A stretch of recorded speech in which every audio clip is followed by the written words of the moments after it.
Welcome to the Windows Computer and Technology channel. And if we set aside all the haters and the people that just don't agree that Windows 11 is actually a decent operating system, I said it many times that I am one of those that likes Windows 11 and that it works fine and it works fine for most people. But there's something interesting, and actually, there was an article on GHacks where it's kind of an opinion piece, and I'm gonna kind of give my opinion here too of all of what they're talking about and the fact that Windows 11 overall is decent and it works well.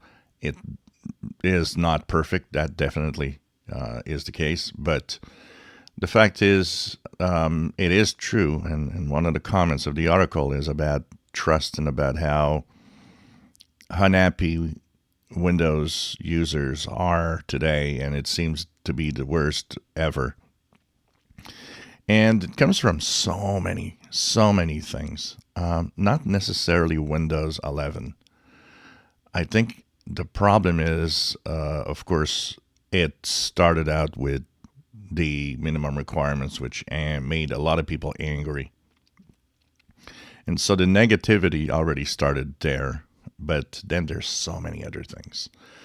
There's the fact that now you are pretty much forced into a Microsoft account, and people want choice. People want to have the ability to say, no, I don't want to have a Microsoft account.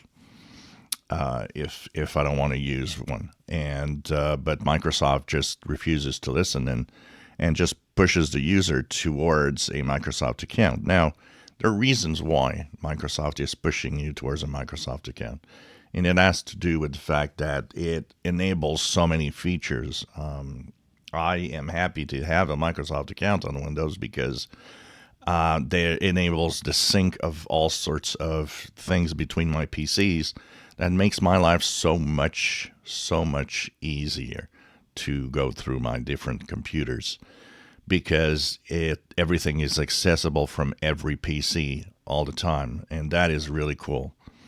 But the lack of trust of Microsoft, the fact that there's so many things that they do all the time.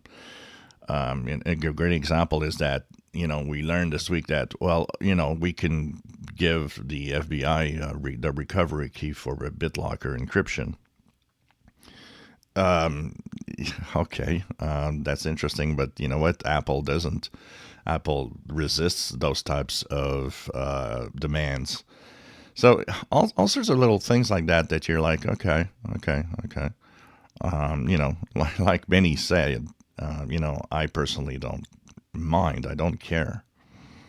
But and like somebody commented, unless you're a big criminal, it's not really important, and for the most part, it definitely is. There's this always these comments of people, well, they want a Microsoft account because they're spying on you and so on and so on. Um, the this is a big debate, and it's always delicate. People think about things and they don't change their mind. Even if you try to explain, it doesn't matter. It won't change anything. So this is why Microsoft should be playing the card of, yeah, well, if you don't want a Microsoft account, we're okay with that. To open up and make to bring back the trust that's been lost. So many things with the trust that have to do with ways things are happening, in the privacy and security when people go into the diagnostics and feedback and say, well, why isn't my diagnostics and feedback, isn't there a, off switch, a total off switch? I don't want to send anything. Well, yeah, you turn this off. This turns only the optional diagnostics off, but the required one is still there. Um, you know, Little things like that erode the confidence people have in a company. And Microsoft, did so many things that, and just in the way they do their communication, it's so, so bad. Of course, what doesn't, where you lose trust in so many things, including Windows 11. Well, look at the, Patch Tuesday updates. They ain't helping. They ain't helping. When there's something going wrong in a big way with Windows Update, you're not going to bring people to trust your products and your services. So all of that, is eroding whatever confidence is left in Microsoft. And I think Microsoft should just back off for a second and start, thinking about, okay, here is what we're going to give you, including, when they have new features that they bring to the PC, like AI, like Copilot and all of that. One of the things that's missing here is simple. One of the things that's missing here is the opt-in options. Microsoft wants to bring back, confidence, wants to make sure that people think that it's, fine to use Windows 11 and different products. Well, don't just put the feature there and say, hey, here it is. Put the feature or make it available, but opt-in available, meaning I don't want to have Copilot. I don't want to have that AI in my Windows. I should have a switch that says, first of all, it shouldn't be there by default.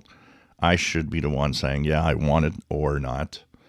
And if you have it, there's, of course, should be an easy switch of, no, I don't want that.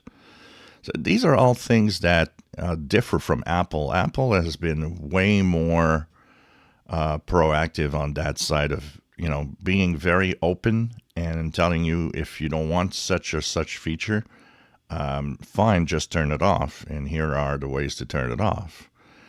And I guess it's, the way that things are. Microsoft, being Microsoft, often does things that in the wrong way, unfortunately. If you enjoy my videos, please subscribe, give us thumbs up. Thank you for watching.